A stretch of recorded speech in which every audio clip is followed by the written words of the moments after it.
Hey, Texas. This is Tiffany with on Epiphany Lane, your mental health BFF, with this week's mental health moment. Today we're talking about self-sabotage. Okay, so the first way to recognize that you could be self-sabotaging is that it's premeditated. Yeah, I know it seems like, wait, how am I supposed to know that I'm going to do it before I do it? Because your thoughts lead to your actions. And if you are thinking very negatively about the outcome, if you are thinking of like escape plans and plan Bs and possible scenarios and kind of have this whole diagram going on in your mind, then yeah, it's a premeditated thing. You're preparing yourself for an outcome that could be negative, but you're not allowing yourself to prepare for an outcome that could be positive. And that's how you can recognize this is possibly me self-sabotaging.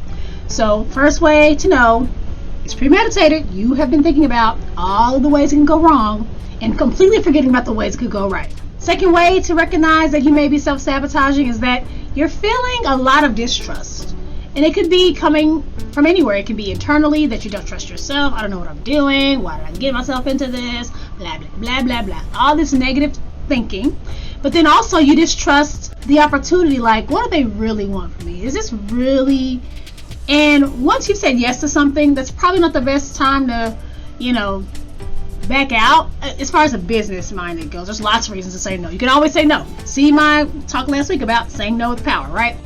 But if you are distrustful of things that are going on, then again, your anxiety might kick in and try to protect you by self-sabotaging, making you late. They're not going to start on time, so let me just get there when I get there.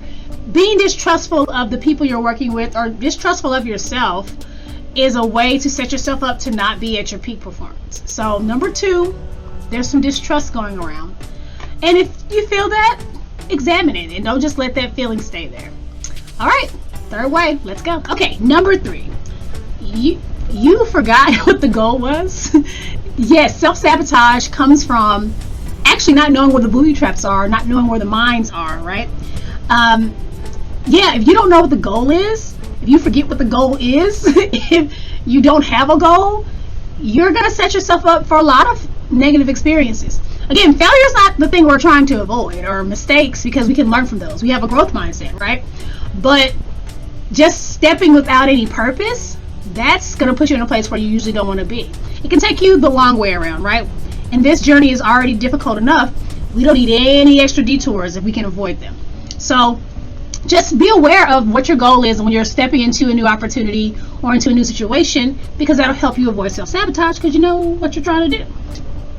No, it sounds pretty obvious when you say it out loud, right? Okay, bestie, that's all I have for you today. Remember, self-sabotage is probably premeditated, probably feeling distrustful, and you probably lost sight of what the real goal was. Keep those things in mind and give yourself grace when you do make mistakes. Remember, you haven't gotten this far on accident.